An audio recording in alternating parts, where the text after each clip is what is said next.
జరిగిందండి. మనలోని ఆ అనంతమైన శక్తి మనలోనే ఉంది. ఆ శక్తిని మనం ఏం చేస్తున్నాము అనేసంటే తెలుసుకోలేకపోతున్నాము. తెలుసుకోలేకపోవడానికి కారణం ఏమిటి అంటే, గతంలో ఈ విషయాలన్నీ కూడా మనకి ఎవరు చెప్పడం జరగలేదండి. మన తల్లిదండ్రులు సంస్కారాన్ని ఇచ్చారు గానీ, జ్ఞానాన్ని మనకి చెప్పలేదు. అంటే ఇది సూక్ష్మమైనది, రహస్యమైనది. మనం గతంలోనే చెప్పుకున్నా. ఇది రహస్యమైన విద్య. ఇది నేర్చుకున్న తర్వాత ఎలా ఉంటాడు జీవుడు అంటే, తన నిత్య చైతన్యంతో నిత్యము ఉంటూ తాను ఎరుక స్థితిలో ఉంటాడు. కానీ మనం ఏం చేశామంటే కాలక్రమేణా ఆ జ్ఞానాన్ని మర్చిపోవడం జరిగింది. అయితే ప్రతి క్షణము కూడా ఆయన విభూతి యోగాలు అంటే తను ఎక్కడ ఉన్నాడు? ఏ రూపంలో ఉన్నాడు? ఏ నామం మీద ఉన్నాడు? ఏ జంతుజాలంలో ఉన్నాడు? ఎవరి మనస్సులో ఉన్నాడు? అనేది పదో అధ్యాయం అంతా కూడా చెప్పడం జరుగుతుంది.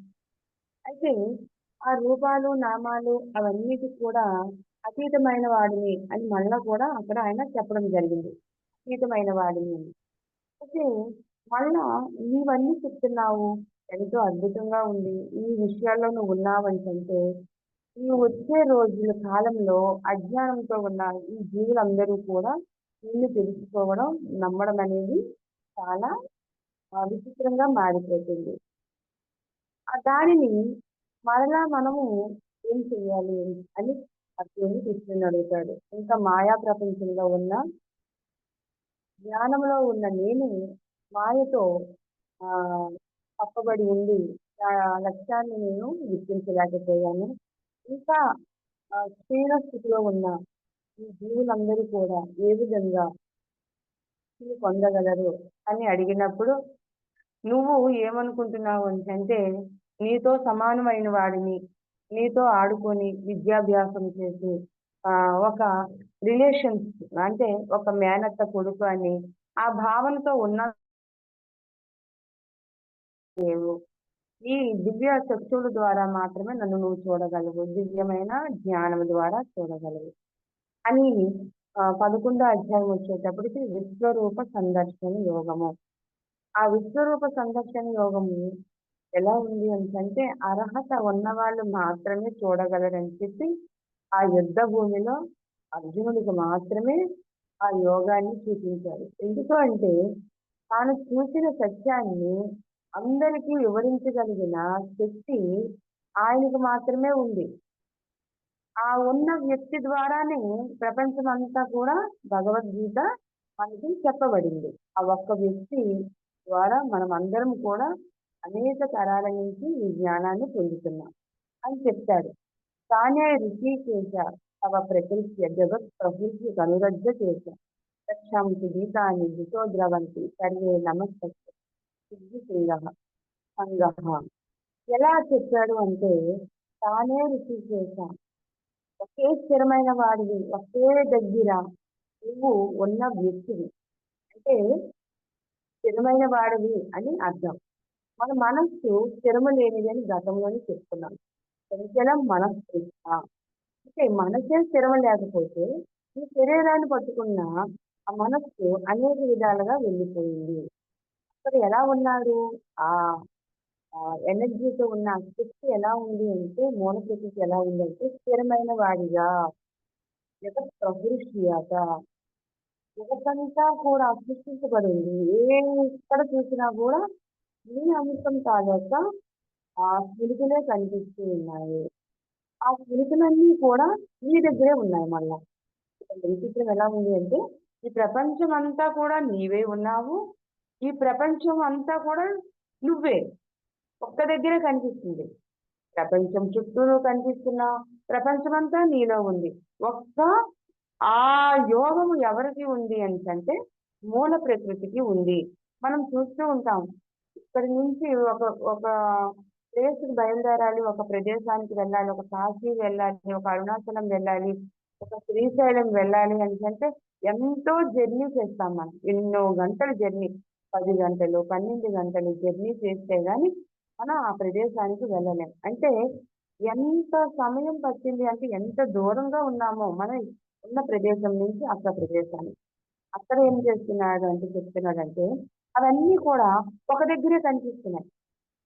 ఈయన అవతారంలో ఉన్న ఆ క్షేత్రాలు గాని, ఆ పర్వతాలు గాని, ప్రకృతి, ఆ అడవులు గాని, అరణ్యాలు గాని, ఈ జీవజాలాలు గాని, ఈ జంతు జాలాలు గాని, ఇవన్నీ కూడా మీ దగ్గర ఒక చిన్న అణువులో కనిపిస్తూ ఉన్నాయి.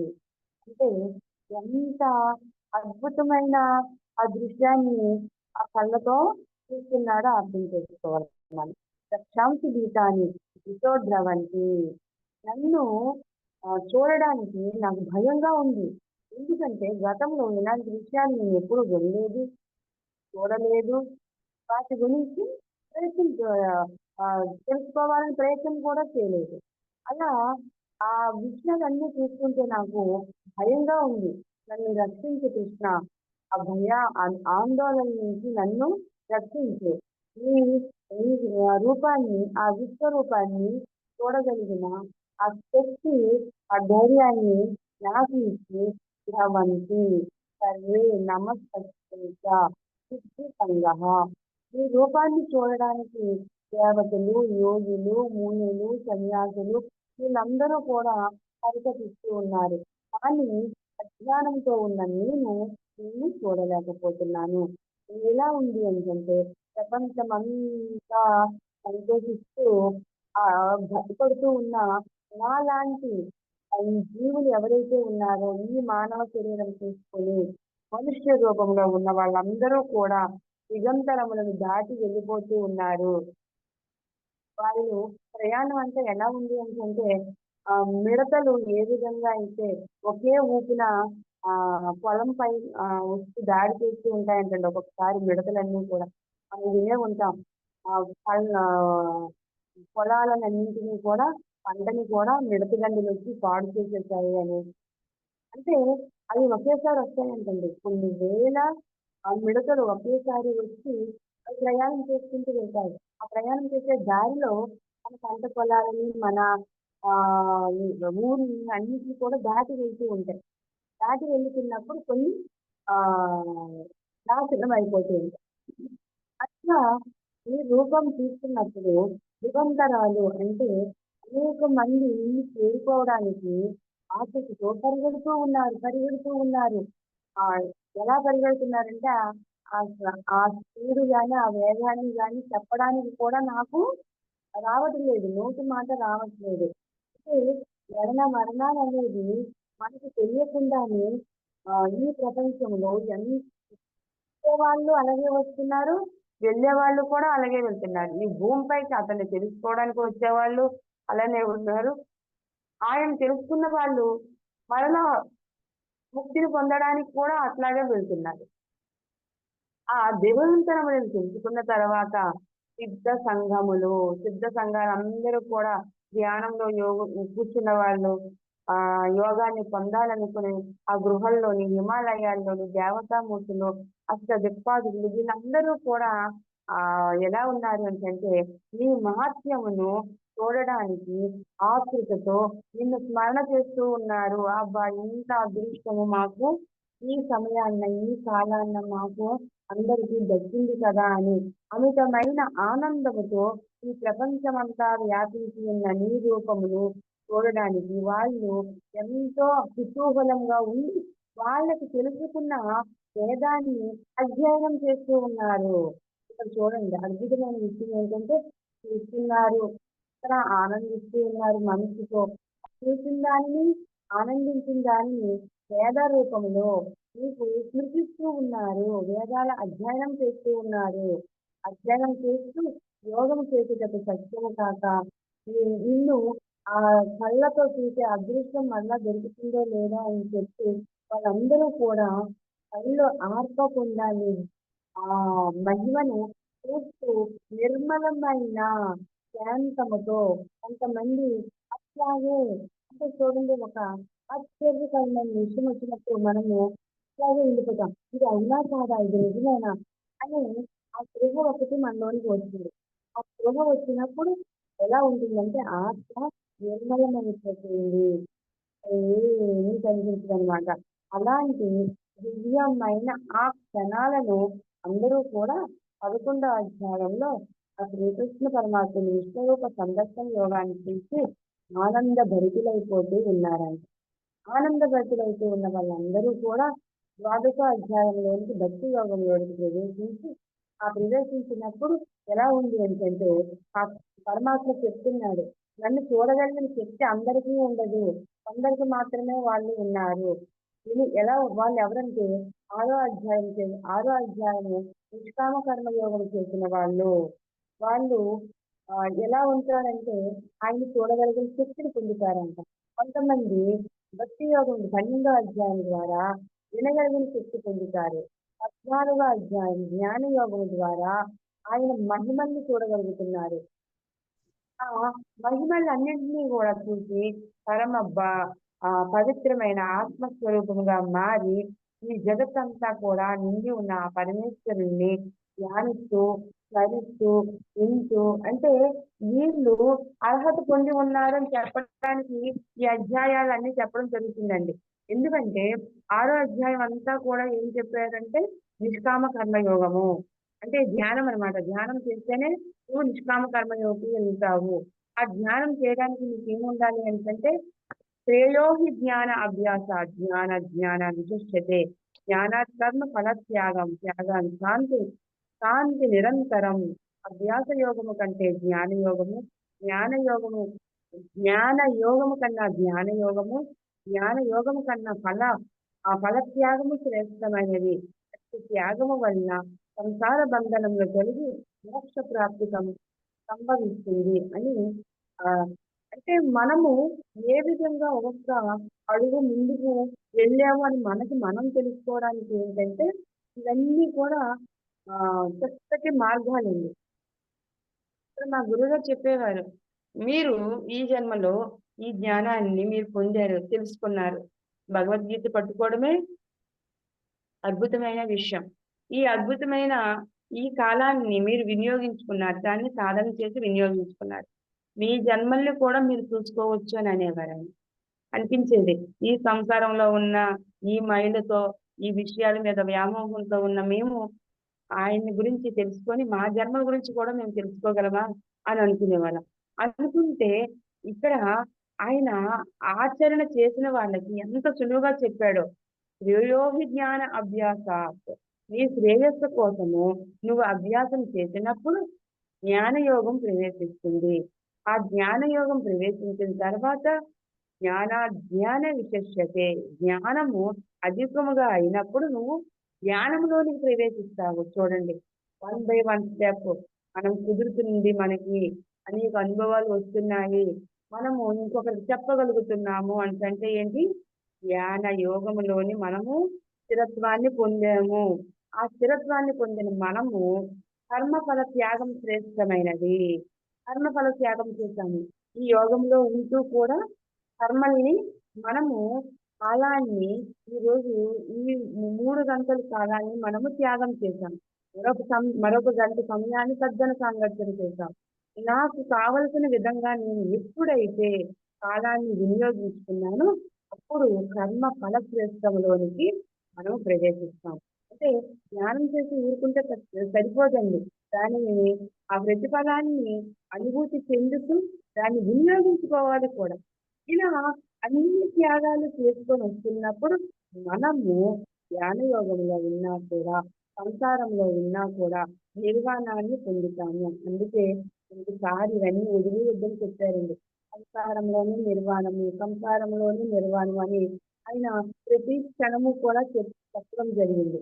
అంటే గుండెలోని ఉన్న అనుభూతిని మనం ఎప్పుడైతే పొందుతామో అనుభూతి ఎలా ఉంటుందంటే అర్జునుడు అడుగుతున్నాడు, ఏవం సతతయుక్తాయే భక్తాస్తం పర్యుపాసతే కేశాదియుక్తాన యోగక్షేమం వహామ్యహం. ఇక్కడ ఏవం సతతయుక్తాయే అన్ని కరెక్ట్ గా ఉన్నాయి, అన్ని అనుకూలంగా ఉంటే మనం ఏం చేయనవసరం లేదండి. అనుకూలంగా లేనప్పుడు, అనుకూలంగా ఉన్నప్పుడు కూడా మనం అనుకూలంగా ఉండాలి. స్థిరంగా ఉండాలి. ఉన్నప్పుడు వాళ్ళెలా ఉంటారు అంటే, వాళ్ళు 2 విధాలుగా ఉన్నారు. అంటే దైవం యందు ప్రీతి కలిగి, దైవాన్ని నమ్ముకుంటున్న వాళ్ళు. శాకాహార భక్తి కలిగిన వారు. రెండో వాళ్ళు మానస పూజ చేస్తూ ఉంటారు. వాళ్ళు నిరాకార భక్తి కలిగిన వారు. తనలో తాను ఉన్న ఆత్మను పరమాత్మ స్వరూపంగా చూసుకుంటూ ఉంటాడు నిరాకార భక్తి. వీళ్ళు శాకాహార భక్తులు ఎలా ఉంటారు అంటే చరాచర వస్తువుల్లో కూడా ఆ పరమేశ్వరుని చూస్తూ ఉంటారు. అంటే శాకాహారము అనే దానిని ఒక మెట్టిని మనం అనుభవపూర్వకంగా జ్ఞానముతో నేర్చుకున్నప్పుడు నిరాకార భక్తి అంటే జ్ఞానంలోనికి ప్రవేశించి మానస పూజ మొదలు పెడతాము. ఇది మనం చేసిందంతా కూడా మానస పూజేనండి. ఈ మానస పూజ అంటే ఆ ఒక స్టెప్ మనము ముందుకు ఎదిగాము అని అంటాం. ఈ మానస పూజలు ఎలా ఉంటుందంటే నువ్వై నేనై నెగడిన తదుపరి నువ్వై నేనై ఉన్నానురా ఓం నమ శివాయ ఓం నమ శివాయ. గతంలో నువ్వు ఎవరో నేను ఎవరో అనుకుని నువ్వు వేరు నేను వేరు అనుకుని ఉన్నాను.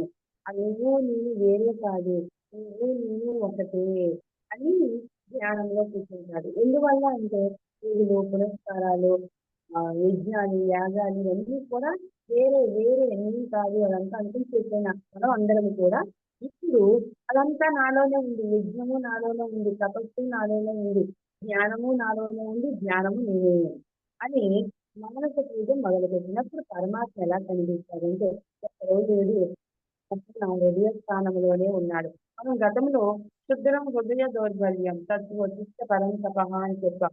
ఈ హృదయ దౌర్బల్యంలో నీవు హృదయంలో ఉన్న ఈ దౌర్బల్యం వల్ల నువ్వు చూసుకోలేకపోతున్నావు. ఆ దౌర్బల్యాన్ని విడిచిపెడితే నిన్ను నువ్వు చూసుకోగలుగుతావు అని ఇక్కడ 2వ అధ్యాయంలో చెప్తారు. అంటే మన హృదయ స్థానంలో ఉన్న వ్యక్తిని చూసుకోలేకపోతున్నాము అంటే మనము అజ్ఞానంలోనే ఇంకా ఉన్నాము. ఆ అజ్ఞానం ఎలా ఉంది అంటే మమ మయ్యావ్యస్య మనోయేమం నిత్యయుక్త ఉపాసతే శ్రద్ధయ పరియోపీత తేనే యుక్తమా మత నాయందే మనస్సు లగ్నము చేయాలండి. ఇక్కడ పదే పదే చెప్తున్నాడు. 18వ అధ్యాయం వచ్చిన వరకు కూడా లగ్నము అంటే ఇంకా మనకు ఆలోచనలు వస్తున్నాయి ధ్యానం చేస్తున్నప్పుడు అంటే మన మనసు లగ్నం కాలేదు. ఇంకా మనము ఇతరుల మీద ఆలోచించి ఇంకా సొల్యూషన్ కోసం ఇక్కడికి పరిగెడుతున్నామంటే మనము లగ్నం కాలేదు. ఇంకా మనకి అనేక విషయాలు అంటే వ్యామోహం ఉంది. ఇంకా అది కావాలి ఇది కావాలనే కోరికలతో ఉన్నాము అంటే ఇంకా మనకి మనస్సు మన మన ఆత్మ మీద లగ్నము కాలేదు, మన ఈ పరమాత్మ మీద లగ్నము కాలేదు. అలా ఎవరైతే మనోయేమం నిత్యయుక్త ఉపాస నిత్యము కూడా నిత్యం అంటే ఈ క్షణం నుంచి వెనుకవ వచ్చి ఏ క్షణం అయితే నేను ఈ ఈ ఆలోచనతో మళ్ళా ఈ శరీరంలోకి నేను ఎప్పుడైతే వచ్చానో నిద్ర లేవగానే మళ్ళా శరీరం తాలూక స్మృతులతో ఏదైతే గడుపుతూ ఉన్నానో ఆ స్మృతులన్నింటినీ కూడా నేను ఈ స్మృతులుగా మార్చుకుంటాను, నిన్ను స్మరిస్తాను. ఈ రోజు చేయవలసిన పరమాత్మ స్వరూపమైన ఆలోచనలతో నేను ధ్యానిస్తూ అత్యంతము నాకు నీతి పాత్రులై ఉంటున్నారు, వారే ఉత్తమ పురుషులు అని చెప్తున్నాడండి. తీసేస్తున్నాడు కొద్ది ధాన్యాన్ని తీసేస్తున్నాడు, విత్తనానికి పనికొచ్చే ధాన్యాన్ని తీస్తున్నాడు, కొంత ఆహారమైన ధాన్యాన్ని కొన్ని పోతుంది. ఇలా విభజించబడిపోతుంది. మన తినే ఆహారము ధాన్యం ఎట్లాగైతే పొల్లు ధాన్యం ఎగిరిపోతుంది, పొలంలోనే ఎగిరిపోతుంది. మరి కొంత ధాన్యం మన ఆహారంగా పోతుంది. మరి కొంత ధాన్యము బాగా నాణ్యమైన ధాన్యాన్ని అందులో శుభ్రమైన ధాన్యాన్ని తీసి విత్తనాలుగా ఉంచుకుంటుంది. ఇక్కడ ఆయన చెప్తున్నాడు, నన్ను స్మరించేవాడు ఎవరైతే ఉంటున్నాడో శ్రద్ధ భక్తులతో. భక్తి అంటే ఇక్కడ ఏంటంటే తాను ఉపాసన చేయడము భక్తి. ఆ ఉపాసన ద్వారా ధ్యానించిన వాడు అత్యంత పాత్రుడు నాకు, వాడే ఉత్తముడు.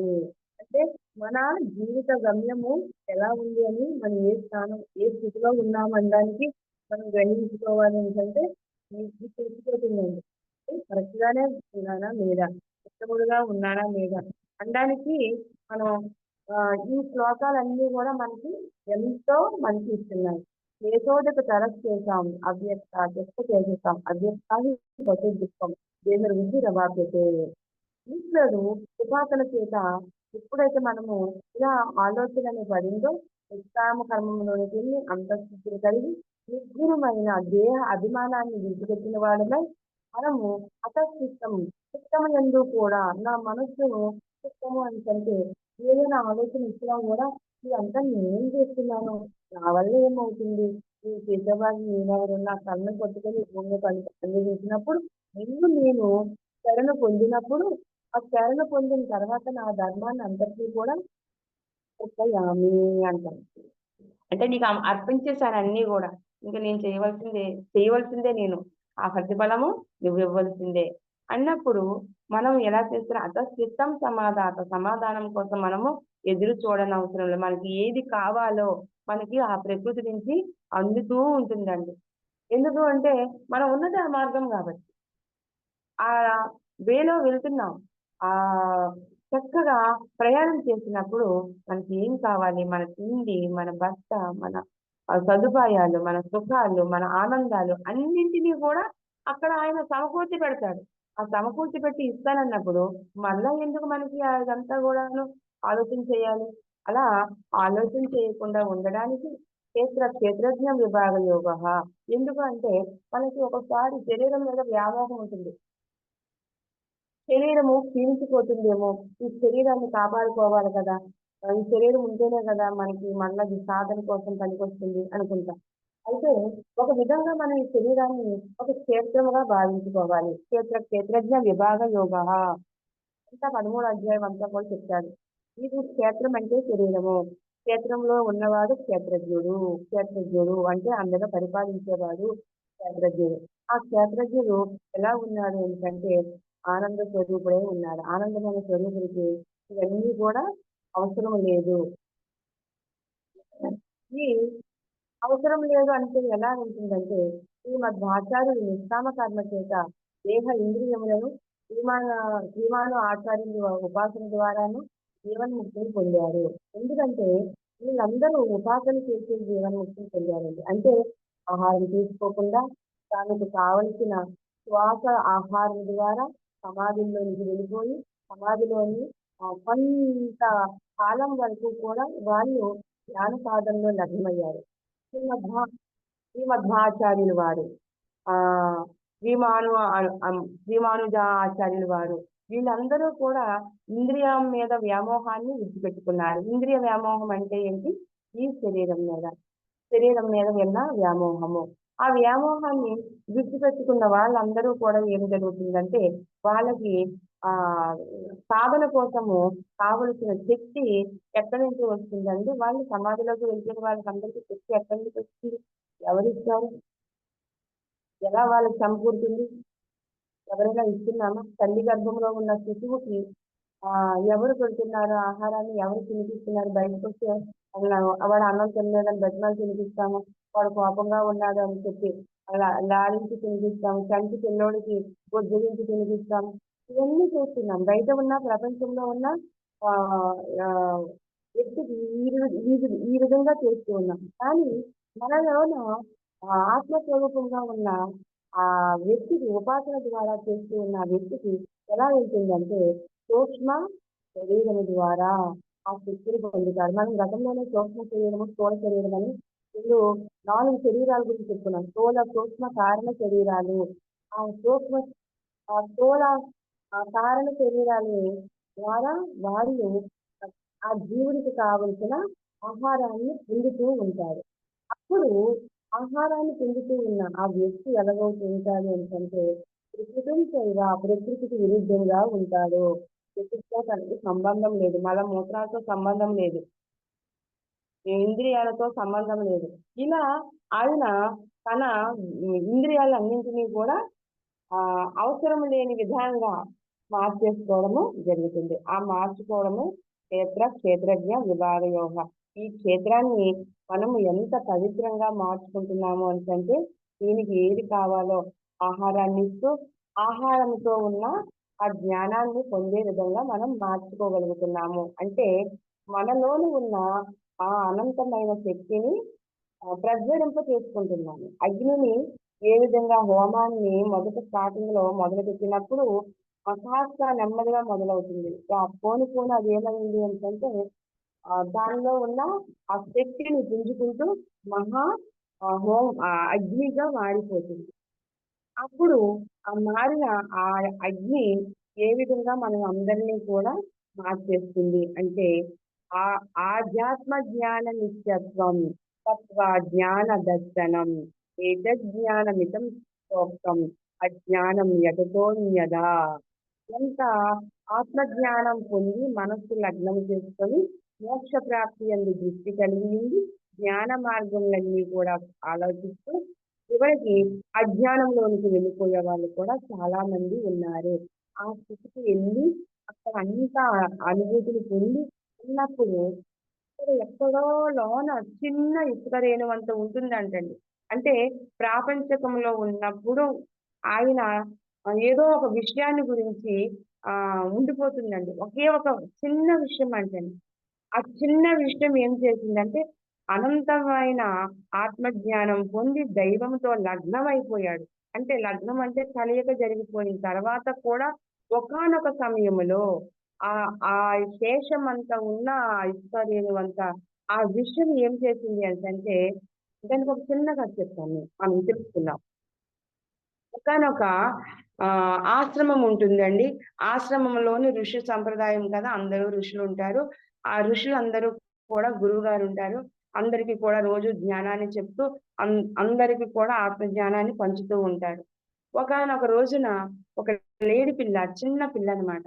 ఒక బోయవాడితో ఆ బాణం దెబ్బ తగిలి అది బాధపడుతూ ఆశ్రమంకొచ్చి పడిపోతుంది. గురువుగారి ఎదురుగా వచ్చి పడిపోతుందనమాట. అంటే ఆహ్, ఆ సమయంలో ఆ విషయం జరుగుతుంది. జరిగినప్పుడు ఆయన ఏం చేస్తాడంటే ధ్యానంలో నుంచి బయటకు వచ్చి ఆ లేడి పిల్లని చూస్తాడు. అది బాధతో ఆ దెబ్బ తగిలి అది పడిపోతుందనమాట. స్పృహ లేకుండా పడిపోతుంది. దానిని చూసి దానిని చక్కగా ఆ బాణం తీసి దానికి మూలిక వైద్యం చేయించి చక్కగా కొద్ది రోజులు అది లెగిసి నిలబడే వరకు కూడా ఆయన అనేకమైన సేవలు చేస్తాడాయన ఆ లేడి పిల్లకి. సేవలు చేసి చక్కగా అది ఆ దెబ్బ తగ్గిపోయి, మానిపోయి కొంతకాలానికి ఏం చేసిందంటే మరలా తను నడవడము, ఆహారం తీసుకోవడము ఇవన్నీ చేస్తుందనమాట. చేసి చక్కగా లేడి తత్వం ఏంటంటే స్థిరంగా ఒక దగ్గర ఉండదులెండి. ఆనందంగా ఆశ్రమం అంతా తిరుగుతూ మళ్ళీ గురువుగారి చుట్టూ తిరుగుతూ ఆనందంగా గెంతులు వేస్తూ ఉంటుందన్నమాట. అంటే మళ్ళా తను నిజ స్వరూపం పొందింది అని, ఆరోగ్యంగా ఉందని తనకు తానుగా ఆనందిస్తూ ఉంటుంది.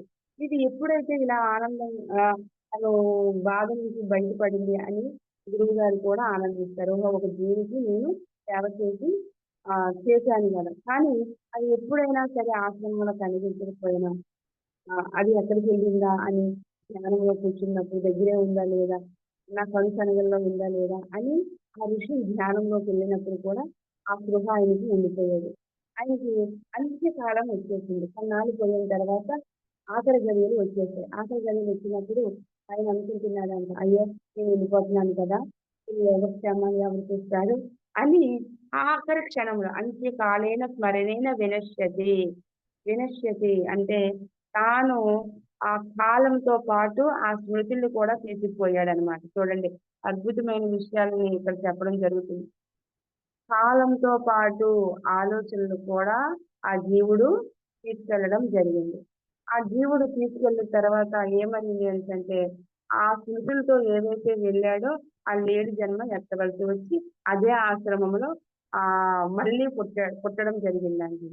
ఆ పుట్టి అక్కడ శాస్త్ర జ్ఞానాన్ని వింటూ అక్కడ కొంతకాలాన్ని ఆ వాతావరణంలో గడిపిన తర్వాత గాని ముక్తి ఆ యోగేశ్వరునికి కలగలేదు. అంటే ఇక్కడ మనము ఎంత నిగ్రహించుకుంటున్నాము, ఎంతో జ్ఞానం చేస్తున్నాను, నేను చేస్తున్నదంతా కరెక్ట్ గానే ఉంది అని మనం ఆహ్, అనుకుంటూ మనం చేసుకుంటూ వెళ్తూ ఉన్నా కూడా అజ్ఞానం అనేది ఆహ్, ఆహ్, చిన్న అంత ఉండిపోతుంది. ఆ అజ్ఞానము ఉన్నదాన్ని కూడా మనము తీసివేయాలి. తీసివేస్తేనే మనలోన ఉన్న జ్ఞానాన్ని పొందుతాము. ఆ పొందడానికి ఎంతో నిజంగా శ్రీకృష్ణ పరమాత్ముడు ప్రతి విషయాన్ని కూడా ఎరుగుతూ ఉండండి అని చెప్పడంతో పాటు తనలోన ఉన్న జ్ఞానాన్ని ఎందువల్ల పొందలేకపోతున్నామని కూడా చెప్తూ అహం వైశ్వానరో భూత్వా ప్రాణినాం దేహమాశ్రిత ప్రాణాప్రాణ ప్రచాన్యం చతుర్విధం. అహం వైశ్వ అనే ప్రాణవాయువు అగ్ని ద్వారా జ్వలించి నిన్ను జీవుణ్ణి జీవింపచేస్తుంది. ఆ ప్రాణవాయువు అనే అగ్నితో కూడుకున్న ఆ వైశ్వానరో భూత్వ అనే ఆహ్, అది ఎక్కడైతే ప్రకృతి ఉందో అది ఎప్పుడైతే అణగారిపోతుందో ఈ శరీరంలో నుంచి జీవుడు వెళ్ళిపోతాడండి. అంటే ప్రతీదీ కూడా మనలోనే సృష్టించబడుతూ ఉన్న ఈ ప్రకృతిని అంతా కూడా మనం ఏం చేస్తున్నామంటే అది ఎక్కడో జరుగుతుంది అని చెప్పి మనకి శరీరానికి కావలసిన దాన్ని ఉపయోగించుకుంటూ ఉంటాం.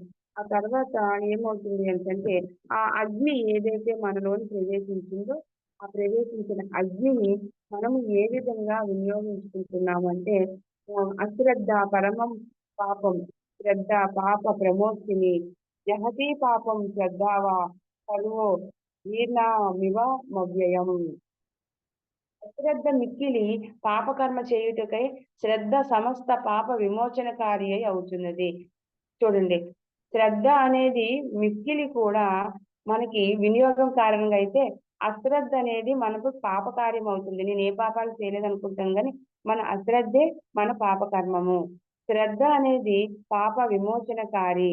మనము జీర్ణించిన వస్తువు ఏ విధంగా మనలోనికి తీసుకుని అది శుద్ధమయ్యి మనకి శక్తిని ఎలాగైతే ఇస్తుందో ఈ పాప కర్మలు, ఈ పుణ్య కర్మలు అనేవి కూడా మన ఆత్మ ఆహ్, మన శక్తి ఎదుగుదలకు ఉపయోగపడుతూ ఉంటాయి. ఆ ఉపయోగపడినప్పుడు దైవ సంపద్ది యోగః మనము దైవ గుణాలు కలిగిన వాళ్ళముగా మారిపోతూ ఉన్నాము. ఆ దైవ గుణాలు మారిపోతూ ఉన్నప్పుడు ఆత్మకు సంబంధించిన జ్ఞానాన్ని తెలుసుకోవాలి అని మనలోని ఒక కుతూహలం అనేది ఏర్పడుతూ ఉంటుంది.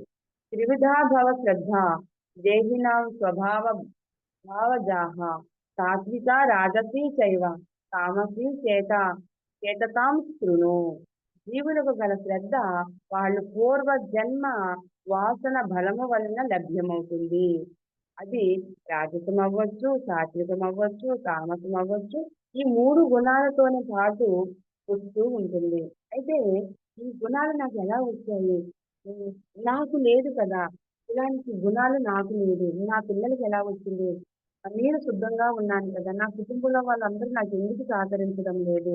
అనేసంటే త్రివిధా భవతి శ్రద్ధ దేహినాం సా స్వభావజావ సాత్వికి, రాజసి చైవ అంటాడు. అంటే త్రివిధా నిష్ట 3 గుణాలతో కూడుకున్న వాళ్ళము మనము. ఆ గుణాలకు అనుసారముగానే మన జీవితాన్ని ప్రారంభిస్తాము. అది రాజసమైన, తామసమైన, సాత్వికమైన. గుణేషు వర్తంతి అని గతంలో చెప్పుకున్నాం. అంటే ఈ జీవుడు మనము శుద్ధంగా ఉన్నాము. మన వాళ్ళందరూ శుద్ధంగా ఉండాలి.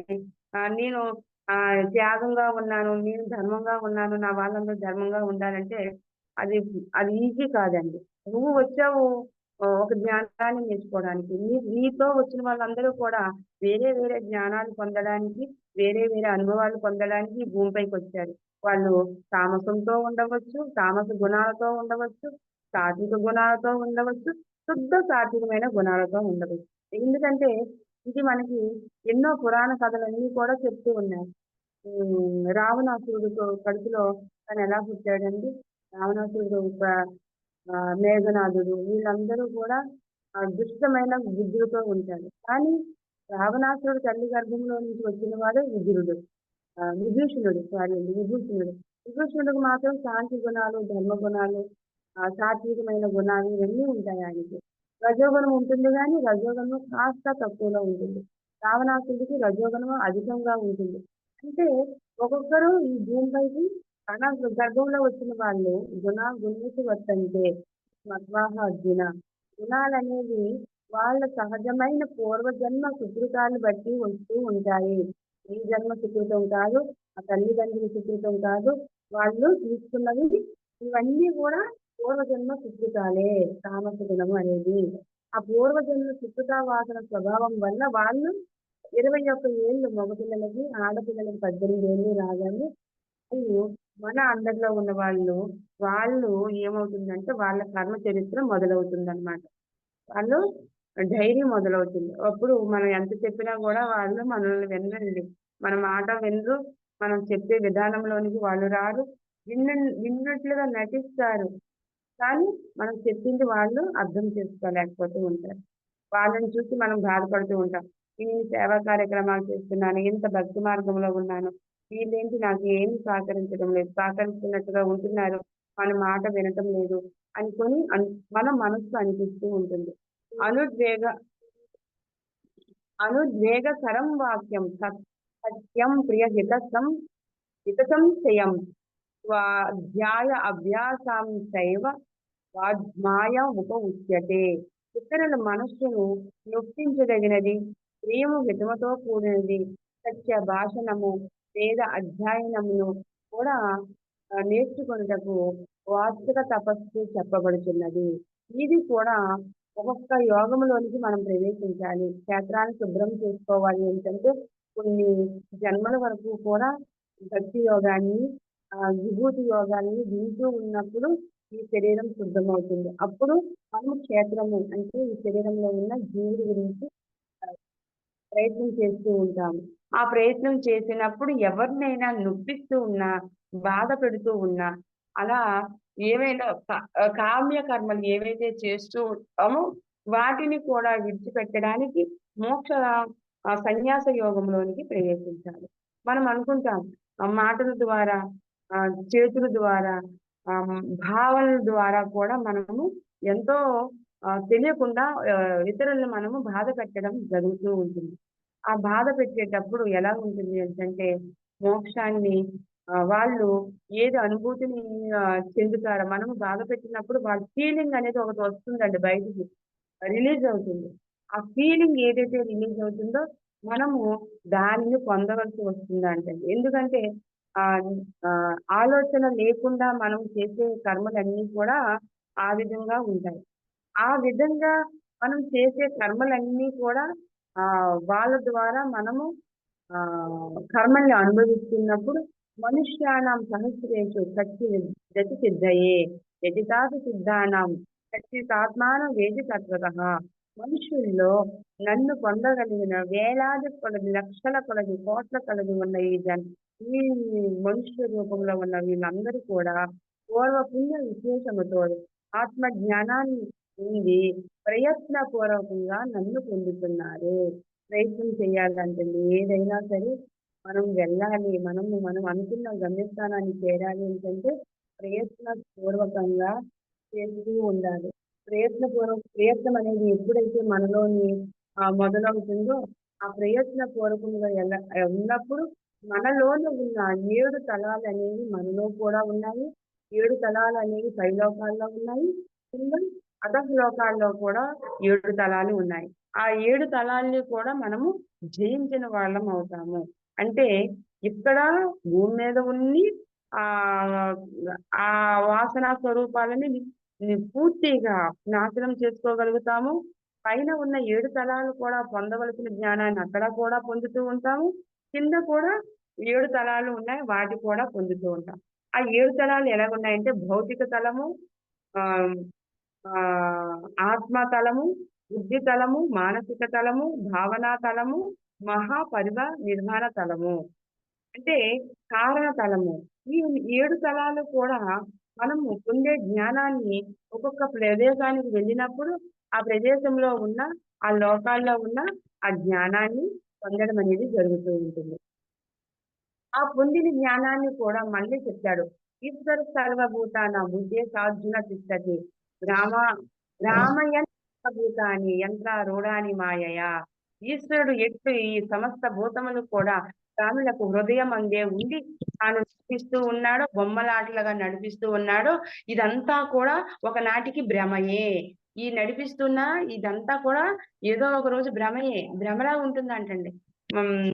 మన కళ్ళ ముందే ఒక ఏంటి అంటే దానికి ఉదాహరణ చక్కగా చెప్పుకోవచ్చండి. మనము నడుస్తూ నడుస్తూ సడన్‌లీ కాలు జారి పడిపోతాం. ఆ కాలు జారి పడిపోయినప్పుడు ఏమనిపిస్తుందంటే, నేను ఇప్పుడే కదా నడిచి నడిచి ఎలా పడిపోయానో నాకే తెలియలేదండి. ఎలా కాలు జారిపోయిందో నాకే తెలియదండి అంటాం. అంటే ఆ భ్రమ అన్నమాట. ఆ క్షణానికి జారడము, ఆ పడిపోవడము, అనుభూతిని పొందడం అనేది రెప్పపాటు కాలంలో జరిగిపోతుంది ఆ భ్రమ. ఆ పని జరిగిపోయిందనమాట. ఆ కార్యం జరిగిపోయింది.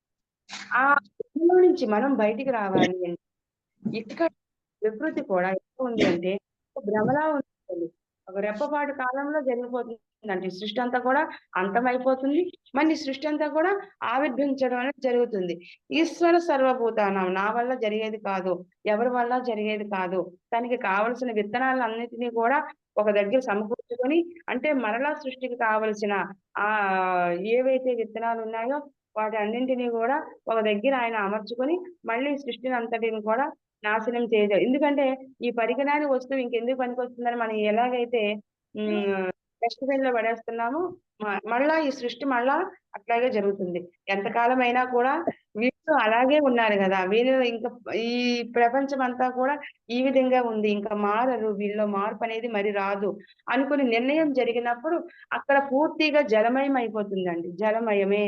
మనం ఈ భూమికి ముందు మొత్తమంతా అంటండి. నీరే ఉండేదంట. మళ్ళీ కలియుగంలో ఆ సమయం రావడానికి ఎన్నో చోట్ల మనం చూస్తూనే ఉన్నాం ఇప్పుడు. అంటే అక్కడ ఎంత వరకు దైవ శక్తి ఉందో, ఆ శక్తి క్షీణించినప్పుడు మొత్తం అంతా కూడా జలమయంగా మారిపోతుంది. అంటే మనము బాధలో నుంచి వచ్చేలోగే మనం అంతం అయిపోవడానికి ఒక మార్గం అన్నమాట. సర్వధర్మాన్ పరిత్యజ్య మామేక శరణం వ్రజ అహం త్వ సర్వ పాపభ్యో మోక్షయిష్యామి మా శుచః. సర్వ పరిత్యజ్యం ఈ ఉండండగా నిన్ను ఏదైతే పొందుకొని వచ్చి ఆ జ్ఞానాన్ని పొందు, శరణు పొందు. నీవన్ని ధర్మాలను విడిచిపెట్టే. తద్విద్ది పనిప్రాతైన పరిప్రశ్నైన సేవయ అని గతంలో మనం చెప్పుకున్నాం. ఒక గురువు దగ్గరికి వెళ్ళడానికి మనం వెళ్ళాలి అనేసంటే, మన శరీరంలో ఉన్న అంగాలలో ఉన్న అహంకారాన్ని విడిచిపెట్టి, ఆ గురువుని మనం స్మరించినప్పుడు సర్వధర్మాన అంటే ఇంకా నువ్వు తప్పించి నన్ను జ్ఞానంలోనికి మార్చగలిగే శక్తి ఇంకెవరికి లేదు అని సరెండర్ అయిపోవాలి ఆ గురువుకి. ఎలాగైతే మనం సరెండర్ అయిపోతామో ఇక్కడ మూల ప్రకృతి కూడా అట్లాగా సరెండర్ అయిపోవాలి. సర్వధర్మాన్ పరిత్యజ్యం. ఇంకా నేను చేయవలసింది గాని, చేసేది గాని ఇంకా ఏమీ లేదు అని శరణు పొందిన పాప జీవుడివి కాకుండా ముక్తి జీవుడివై నీవు ఉన్నప్పుడు అహంత్వ సర్వ పాపేభ్యో నీలో అహంకార భావన లేని ఎప్పుడైతే పరమాత్మ స్వరూపంగా మారిపోతావో మోక్ష ఇష్టామి మా శుచః.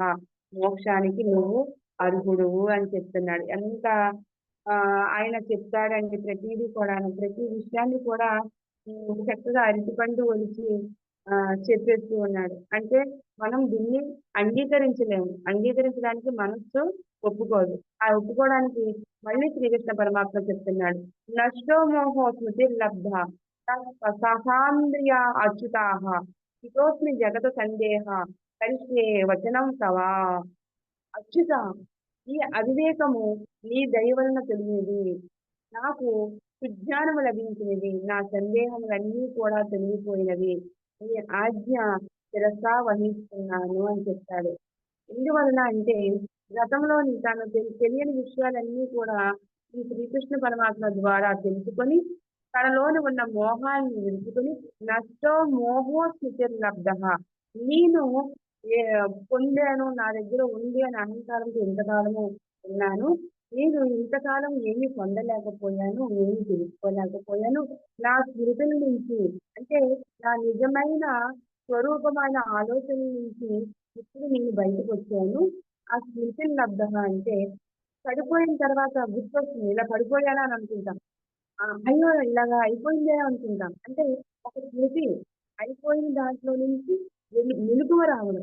ఆ మెలుకువ వచ్చింది ప్రశాంత ఆత్మః అంటే ప్రస్తుత నీలోను ఉన్నది. అంటే నీలో ఉన్న గుణాలు నీలాగా అజ్ఞానముతో కూడుకున్న ఎవరైతే వ్యక్తులు ఉన్నారో స్థితో జగతి సందేహః. ఈ జగత్తంతా కూడా అదే స్మృతితో ఉంది. అదే ఆలోచనతో ఉన్నారు వాళ్ళు కూడా.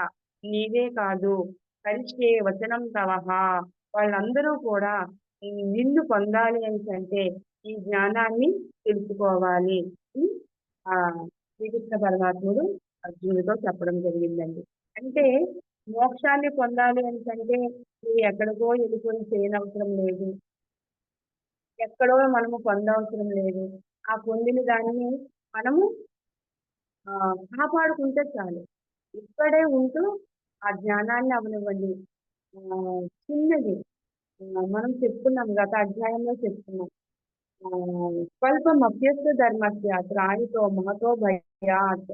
ఈ జీవితం ఉంటుండగానే స్వల్పంగా నీకు ఉన్నంతలోనే నీవు చేయగలిగినంతలోనే చిన్నదైనా ఒక మంచి పని గాని, దానం గాని, ధర్మం గాని చేసి ఆ ధర్మంలోని నువ్వు నడిచినప్పుడు ఇక మభ్యస్త ధర్మస్య త్రాయతో మహతో భయాత్. నీలోన ఉన్న ఆ భయాలన్నీ కూడా నువ్వు చేసిన ఆ చిన్న పని వల్ల పోతాయి అని చెప్పడం జరిగింది.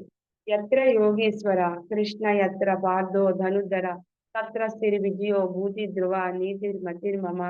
యోగీశ్వరుడగు శ్రీకృష్ణుడు ధనుర్ధారియగు అర్జునుడు ఎక్కడైతే ఉంటూ ఉంటారో, ఎక్కడైతే వారి సంభాషణ వింటూ ఉంటామో అక్కడ సంపద, విజయము, ఐశ్వర్యము స్థిరముగా ఉంటాయి అని చెప్తున్నాడండి ఆయన. ఎందువల్లంటే ఇది కాలజ్ఞానం. ఈ కాలజ్ఞానాన్ని బ్రహ్మ జ్ఞానంగా, ఈ బ్రహ్మ జ్ఞానాన్ని మోక్ష జ్ఞానంగా, ఈ మోక్ష జ్ఞానాన్ని అనంతమైన, ఉత్తమమైన, సర్వశ్రేష్టమైన జ్ఞానముగా మనం ఎప్పుడైతే స్వీకరించాలండి. ఆ స్వీకరించిన వాళ్ళు సిరి సంపదలతో ఉంటారు. సిరి సంపద. సిరి అంటే ఐశ్వర్యము, సంపద అంటే తాను పొందవలసినది. అంటే డబ్బు, ధనము కాదండి. ఏమీ లేకపోయినా కూడా ఈరోజు నీ నామముతో, నీ స్మరణతో ఉన్నాను. ఇంకింతకంటే నాకు ఏం కావాలి తండ్రి అని అనుభూతిని చెందిన వాడే విజయము. విజయము అంటే వీరస్వర్గము. విజయము అనగానే ఏదైతే నేను పొందాలని ఈ భూమి మీదకి వచ్చానో దాన్ని పొందాను తండ్రి. చాలు ఇంతకన్నా ఏం కావాలి. హ్మ్. గతంలో ఏడో అధ్యాయంలో, ఎనిమిదో అధ్యాయంలో ఒక శ్లోకం వస్తుంది. నాకు ఇంతకన్నా ఏం కావాలి? స్వపురని, సృజనని, విజనని, గురుకునని అని చెప్తున్నాం. అంటే అన్ని ఇంద్రియాలను సిద్ధం చేసుకొని నేను తెలుసుకున్నాను. నేను తెలుసుకున్న అనుభూతిని పొందాను. ఇంకెంతకన్నా ఏం కావాలని చెప్తాడు ఆయన.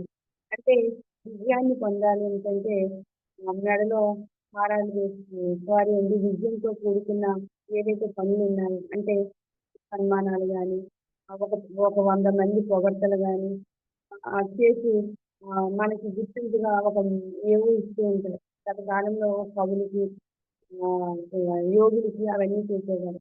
మనం జస్ట్ మన తృప్తి కోసం ఇస్తున్నాము. కానీ వాటిలన్నింటిలో కొంతకాలం ఏమవుతుందంటే వాటిలో వాళ్ళు మునిగిపోతూ ఉంటారనమాట.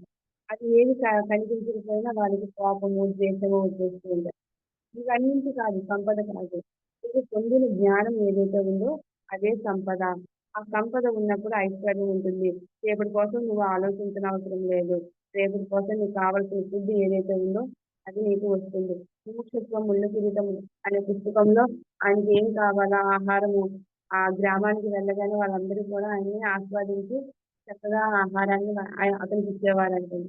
అలా యోగులు మనము మన కళ్ళ ఎదుట ఎంతో మందిని చూస్తున్నామంటే ఎంత కావాలో అంత వాళ్ళు తీసుకున్న తర్వాత ఇంకా ఎక్కువ ఒక పర్సన్ ఒక ముద్ద కూడా వాళ్ళు స్వీకరించారండి. వాళ్ళ వాళ్ళు గుహల్లో నుంచి గాని ఆహారం కోసం బయటకు వచ్చినప్పుడు మా గురువుగారు చెప్పేవారు. ఆహారం కోసం తపస్సు చేసుకొని కొన్నాళ్ళు వాళ్ళకి ఈ దేహం మీద ఒక మెలుకువ వస్తుందంటండి. మెలుకువ వచ్చినప్పుడు వాళ్ళు ఆ గృహంలో నుంచి బయటకు వచ్చి ఆహారం కోసం చూస్తారంటండి. చూసిన వాళ్ళ కళ్ళ చుట్టూ ఏవున్నాయో వాటినే తీసుకుంటారంటండి. అక్కడ ఆ కాలాన్ని బట్టి ఏదైనా పళ్ళు గాని, ఫలాలు గాని, ఏదైనా మధురమైన వృక్షాలు తాలూకా ఆహారం ఇంకా తీసుకుంటారంటండి. తీసుకొని మళ్ళా వెంటనే ఎంత కావాలో అంత తీసుకొని వెంటనే గృహంలోకి వెళ్ళి తపస్సు చేసుకుంటారంట. అంటే ఐశ్వర్యం అనేది ఎలా ఉంది ఏంటంటే తనకి కావలసిన దాన్ని తన ఎదురుగా ఉన్నదాన్ని అనుభూతి చెందినవాడు ఐశ్వర్యవంతుడు. ఆ భావన ఇంకా వాళ్ళకి ఇంకేం అవసరం లేదండి. తీసుకొని మళ్ళా వాళ్ళు వెళ్ళిపోతున్నారు. అంటే అక్కడ ఎండుటాకులు ఉంటే ఎండుటాకులు తింటారంటండి. తినేసి కాస్త దప్పికలు తీర్చుకొని మళ్ళా వెళ్ళిపోతారు. అలాగే ఆహ్, పేడ ఉందండి. ఆవు తిన్న పేడలోన విత్తనాలు ఉంటాయంటండి. ఆ విత్తనాలని వాళ్ళు తెచ్చుకొని శుభ్రం చేసి వాటిని వండుకొని తింటారంటండి. నిజంగా ఆ యోగీశ్వరులందరికీ కూడా సాష్టాంగ ప్రణామాలు చేయాలండి. మహాపురుషులు, యోగులు. మనకి ఇంత సదుపాయాలున్నాయి. ఇంత బలముంది. ఇంత కార్యక్రమాలు చేయడానికి అనంతమైన శక్తి మనలో ఉంది. కానీ మనము ఎలా ఉన్నాము అనేసంటే అహంకార భావాలతోనే ఉన్నాము ఇంకా కూడా. తెలుసుకోలేకపోతున్నాము. ఇప్పుడు ఇవన్నీ ఉన్నవాడు మాత్రమే స్థిరమైన వాడు. గీతా శాస్త్రమిదః పుణ్యం. యః పఠేత్ యహత పురాన్ విష్ణో పరమ మవాప్నోతి భయశోకాది వర్జితః. ఈ గీతా శాస్త్రమును ఎవరు పఠించుచున్నారో వారు భయశోకాది పరిస్థితుల నుండి విష్ణు సాయుధ్యమును పొందుతున్నారు. ఎంత చక్కగా ఆయన చెప్పడం జరుగుతుందండి. విష్ణు సాయుధ్యాన్ని పొందాలి అంటే పురాణాలు చదవనవసరం లేదండి ఇక. ఆయన తాలూకా జపం చేయనవసరం లేదు. ఆయనకి అనేకమైన నైవేద్యాలను పెట్టనవసరం లేదు. గీతా శాస్త్రం పఠం. పఠనం పాఠనం సుతం. తత్వాహం నిశ్చితం హృది అని చెప్తాడు గీతా మహత్యంలో. ఎవరైతే గీతా పారాయణం చేస్తారో, ఎవరైతే గీత గురించి చెప్తూ ఉంటారో, ఎవరైతే గీత గురించి వింటూ ఉంటారో వాళ్ళందరూ కూడా నా సాయుధ్యాన్ని సాయుధ్యం అంటే నా సన్నిధానంలో వాళ్ళు ఉన్నారు. నా కను సనగల్లో వాళ్ళుంటారు. ఎందుకంటే భరోసా ఇచ్చింది ఇంకెక్కడుందండి? ఎక్కడా కూడా మనకి ఇలాంటి అపురూపమైన పిలుపు ఎక్కడ దొరకదండి. అలాంటి జ్ఞానాన్ని మనం అందరం ఈరోజు ఈ 7 రోజుల కార్యక్రమంలో ఆ జ్ఞానాన్ని మనందరం పంచుకున్నామండి. అలానే ఈ పొందిన ఈ జ్ఞానాన్ని మళ్ళా ఏం చేస్తున్నాము అనేసంటే మర్చిపోతున్నామండి. మర్చిపోవడం జరుగుతుంది. మర్చిపోయి మళ్ళా మార్నింగ్, నైట్ ఏ విధంగా మారుతూ ఉందో మనం కూడా అట్లాగే మారిపోతున్నాం. ఈరోజు ఉదయం అయింది, మధ్యాహ్నం అయింది, సాయంత్రం అయింది. దీన్ని ఎవరు మనం క్యాలెండర్‌లో, పేపర్‌లా మార్చలేదండి. అది వెళ్ళిపోయింది కాలంతో పాటు. మనము కూడా ఏం చేశామంటే కాలంతో పాటు అట్లాగే వెళ్ళిపోతూ ఉన్నాం. ఆ దైవాన్ని తెలుసుకోలేకపోతున్నాం. ఆ దైవం తాలూకా గుణాలు ఉన్నాయనుకుంటున్నాం. ఆ గుణాలు ఎలా ఉన్నాయో వాటిని వాడుకోవట్లేదు. ఆ గుణాలతో మనం వ్యవహరించడం లేదు. ఆ వ్యవహారం లేనప్పుడే మనము అన్నీ కోల్పోతున్నాము. ఎన్నో వాంఛలు ఉంటాయి మనలోని. బంధ రాహిత్యాలు ఉంటాయి. ఆ బంధ రాహిత్యాలన్నీ కూడా విడిచిపెట్టుకోవాలంటే వృద్ధుడిలా ఉండాలంటండి మనం. వృద్ధుడిలా అయిపోవాలి. తను తెలుసుకున్నాడు. ఈ 3 విషయాలు తెలుసుకున్నాడు. 3 విషయాలు తెలుసుకున్న తర్వాత ఇంక నాకు ఈ ప్రపంచంతో పని లేదని వెళ్ళిపోయాడు. అట్లా 3 విషయాలు తెలుసుకున్న మనము ఎంత త్వరగా మేలుకోవాలండి. మేలుకోవాలి, మేలుకోవాలి, మేలుకోవాలి. మేలుకున్నప్పుడు విశ్వామిత్రుల కాలజ్ఞానాన్ని చూడగలుగుతాం. ఆ కాలజ్ఞానాన్ని చూసిన తర్వాత మనము ఆహ్, ఏ ఏ కర్మ చేస్తే నేను త్వరగా మోక్షాన్ని చేరుకోగలను. మోక్షం అంటే ఏంటి అంటే మనం గతంలో ఎన్నో సార్లు మోక్షం, మోక్షం, మోక్షం అంటే మళ్ళా తిరిగి రాని ఆ బ్రహ్మ ఐక్యాన్ని పొందగలిగిన వాడమవుతాము. ఇక్కడ అర్జునుడిలాగా శ్రద్ధగా ఉండాలి. శ్రద్ధావాన్ లభతే జ్ఞానం. శ్రద్ధ ఎక్కడైతే ఉంటుందో అక్కడ జ్ఞానము ప్రవేశిస్తుంది. శ్రద్ధ లేని దగ్గర జ్ఞానం ఉండదండి. సవ్యసాచిన్ అంటే అర్జునుడు. అర్జునుడిలా త్రికరణ శుద్ధిగా, నిష్కామ వ్యక్తిగా మనము మారిపోవాలి. ద్రోణాచార్యుడిలా మనము పద్మవ్యూహాన్ని చేసుకోవాలి. మన జీవితాన్ని ఒక పద్మవ్యూహంలా పన్నుకోవాలంటండి. ద్రోణాచార్యుడు పద్మవ్యూహం పన్నడంలో ఆయనకు మించిన వ్యక్తి లేడు. ఎందువలన అంటే ఆ లోనకి వెళ్ళడమే ఎంత విచిత్రంగా ఉంటుందో, మళ్ళా బయటికి రావడం కూడా అంతే విచిత్రం ఉంటుంది. అంటే ఆ శక్తి ద్రోణాచార్యుడికి ఉంది. అందువలన అభిమన్యుడిని ఆయన ఈజీగా చంపగలిగాడు. అంటే పద్మవ్యూహం అంటే ఈ ప్రపంచమే మనకొక పద్మవ్యూహం అండి. దాని నుంచి మనం బయటపడాలి. ఎలా బయటపడాలి అంటే, ఇది అక్కర్లేదు, నాకు మీరెవరు సంబంధం లేదు, మీతో నాకు పని లేదు. ఆ వ్యామోహంతో కాకుండా హ్మ్. అమితమైన శ్రద్ధతో వాళ్ళని మనము తెలివిగా చాలా తెలివిగా వాళ్ళందరినీ కూడా మనము తీసుకొని రావాలి. తర్వాత ద్రోణాచార్యుల్లా ధర్మ బుద్ధితో ఉండాలి. ద్రోణాచార్యుడు ఎప్పుడూ కూడా ఇంతమంది శిష్యులందరినీ కూడా విద్యను నేర్పిస్తాడు. కానీ ఒకానొక సమయంలో ఏకలవ్యుడికి ఆయన చేసినది మోసంలాగే అనిపిస్తుందండి. ఎందువల్ల అంటే అర్జునుడు ధనుర్ధారి కావాలి అనేసంటే అక్కడ ఏకలవ్యుడు ఉండకూడదు. అంటే ఇక్కడ ద్రోణాచార్యులు చేసింది ధర్మమా? అధర్మమా? ధర్మంతో కూడుకున్నది అధర్మం అన్నమాట. అక్కడ చూస్తే ఒక వ్యక్తికి అధర్మం జరిగింది. ఇక్కడ ఒక వ్యక్తిని ప్రపంచమంతా చెప్పుకునే వ్యక్తిగా ధనుర్ధారిగా అర్జునుడిని మార్చాడు. అంటే ఒకే వస్తువనేది స్థిరంగా ఉండాలి. అనేక వస్తువులనేవి స్థిరత్వం ఉండదు అనేది ద్రోణాచార్యుల దగ్గర మనం నేర్చుకోవాల్సినది. అలాగే దుర్యోధనుడి దగ్గర మనం నేర్చుకోవాల్సింది ఏంటి అనేసంటే, దుర్యోధనుడు అహంకార పూరితుడై ఉంటాడు. ఎప్పుడూ కూడా అహంకారంతో ఉంటాడండి ఆయన. అంటే మనలోని ఉన్న అహంకారాన్ని విడిచిపెట్టుకోవాలి. ఎప్పుడైతే విడిచిపెట్టుకోవడం మొదలుపెట్టాలండి. మొదలుపెట్టాలి అది మనకి కాదు. ఆ విడిచిపెట్టడం అనేది అసలు కుదరదు. కానీ అభ్యాసం ద్వారా దుర్యోధనుల్లా మనలోని ఉన్న కామ, క్రోధ, లోభ, మదమాత్సర్యాలను విడిచిపెట్టుకోవాలి. ఇక్కడ ఆహ్, కామము అంటే రావణాసురుడు చెప్తూ ఉంటాం. మనలోని కామం కూడా ఉంటూ ఉంటుంది.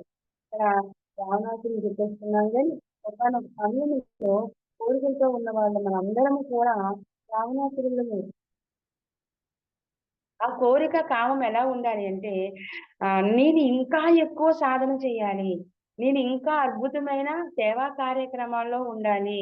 నేను ఇంకా అద్భుతంగా నా శక్తిని పెంచుకుంటూ ఇంకా ఇంకా ఉన్నతమైన వ్యక్తిగా నేను మారిపోతూ మరికొంతమందిని జ్ఞానవంతులుగా మార్చాలనే కామము ఉండాలి. అప్పుడు రావణాసురుడుగా కాకుండా రాజేయుడుగా మారిపోతాం. రాజేయుడు అంటే కృష్ణుడిగా మారిపోతాం. రాజేయుడు అనే పదమే అద్భుతమైనది. అంటే అందరితో కూడుకున్నవాడు రాజేయుడు. ఇక్కడ క్రోధము. క్రోధం అంటే హిరణ్యకశిపుడు. హిరణ్యకశిపుడు చాలా క్రోధంగా ఉంటాడు. ఎందువల్ల? ఆ వ్యక్తిని చంపాలి అనేసంటే ఆ క్రోధం అక్కడ అవసరం ఆయనకి. ఆ తర్వాత ఆయన శాంత స్వరూపుడు. క్రోధం ఎలా ఉండాలి అనేసంటే వీళ్ళు ముందుకెళ్తున్నారు. వీళ్ళందరూ ఎంతో సాధన చేస్తున్నారు. వీళ్ళు గ్రూపంతా కూడా ఎంత చక్కగా డెవలప్ అవుతున్నారు. మనము కూడా వాళ్ళతో పాటు మనము కూడా చెయ్యాలి. ఇంకా అద్భుతమైన సలహాలను ఇంకా ఎలా చేస్తే మనం ఇంకా సాధకుల్ని ఎక్కువగా చేయగలము. ఇంకా ఈ జ్ఞానాన్ని ఇంకెంతమందికి పెంచగలము అనే క్రోధంలో ఉండాలంటండి. క్రోధము, కోపము. ఇంకా చేసుకుంటూ వెళ్ళడానికి ఆ కోపాన్ని వినియోగించాలంట. అయ్యో! ఇంకా ఇది చేసుకోలేకపోతున్నానే. ఇంకా ఇంకా ఎంత త్వరగా నేను చేసుకోగలుగుతాను అనే క్రోధంలోనికి మారాలి. మనం ఏం చేస్తున్నామంటే ఆ క్రోధాన్ని పనికిరాని విషయంగా మార్చేస్తుంది. విచిత్ర వీరుడు అంటే భీష్మ పితామహ తమ్ముడు అంటండి. ఈయన ఎప్పుడూ కూడా వ్యసనాలు పరుడు. అంటే తాగడము, తినడము, నిద్రపోవడము. ఈయనకి ఇంకా వేరేది ఇంకా విషయం తెలీదనమాట. అంటే ఆ విచిత్ర వీరుడిలాగా మనము ఈ భూమి మీదకొచ్చాము, జీవించాము, ఉన్నాము. చాలేదు. ఇప్పుడు ఆ పుణ్యం ఎక్కడుందో మనకు కనిపిస్తుందా? ఆ పాపం ఎక్కడుందో మనకు కనిపిస్తుందా ఏంటి? నా జీవితం హాయిగా సుఖ సంతోషాలతోని నా కుటుంబం నాకు సహకరిస్తుంది. నా పిల్లలు నాకు సహకరిస్తున్నారు. కావాల్సినంత డబ్బుంది, కావాల్సినంత పేరుంది, ప్రతిష్ట ఉంది. అని మనం ఉన్నప్పుడు ఎలా ఉంటాము అనేసంటే దుర్యోధనుడిలాగా ఉంటామండి. దాన్నే లోభము అంటామనమాట. దుర్యోధనుడికి ఎప్పుడూ అహంకారమే. ఇది లేదు నా దగ్గర అని ఉండదు. నా దగ్గర నేను ఏది కావాలంటే వాటిని సంపాదించుకోగలను. నా దగ్గర అన్నీ ఉన్నాయి అనే కోరికలతో మనము ఉండకూడదు. ఇలా ఎప్పుడు ఎలా ఉండాలి అంటే ఎలా ఉండాలండి? రాధేయుడిలా ఉండాలి. రాధేయుడు ఎప్పుడూ కూడా తన్ను తాను ప్రేమించుకుంటూ ఇతరుల్ని కూడా ప్రేమించగలిగిన శక్తి రాధేయుల్లో మాత్రమే ఉంది. ఆ రాధేయుడిలా మనము అద్భుతంగా మారిపోవాలి. అక్కడ రాధేయుడు అంటే ఇద్దరు కలయిక జరిగిందండి. ద్వంద్వ కలయిక జరిగింది. రాధతో కూడుకున్న వాడే రాధ ప్రేమతత్వము. విజేయుడై ఉన్నాడు. రాధకి విజేయుడై ఉన్నాడు కాబట్టి రాధేయుడు అన్నాడు. అంటే ప్రేమకి ఆయన ఫస్ట్ స్థానాన్ని ఇస్తున్నాడు. First place గుర్తింపునిస్తున్నాడనమాట.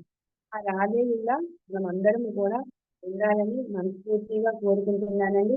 ఆహ్, ఇలా మనం ఎప్పుడైతే మారిపోతామో అద్భుతమైన శక్తి, అనంతమైన అనుభూతి మనం పొందుతూ ఉంటామండి. దీనికి అవకాశం ఎక్కడుంది అనేసంటే చక్కగా ఇలాంటి క్లాసులు మనం విన్నప్పుడు మనకు తెలియని విషయాలు తెలుస్తూ ఉంటాయండి.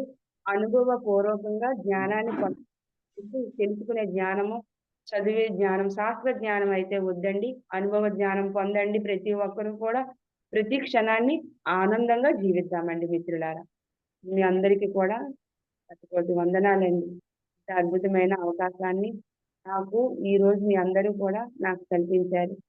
ఈ 7 రోజులు కూడా నన్ను నేర్చుకోగలిగిన విషయాలు ఎన్నిటినో నేను జ్ఞాపకం తెచ్చుకున్నాను.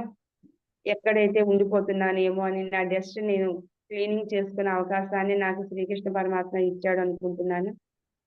క్లీనింగ్ ప్రాసెస్ అనేది 7 రోజులు నాకు నేను చేసుకోవడం జరిగిందండి. హృదయపూర్వకంగా అందరికీ థాంక్స్ అండి. థాంక్ యూ వెరీ మచ్ అండి.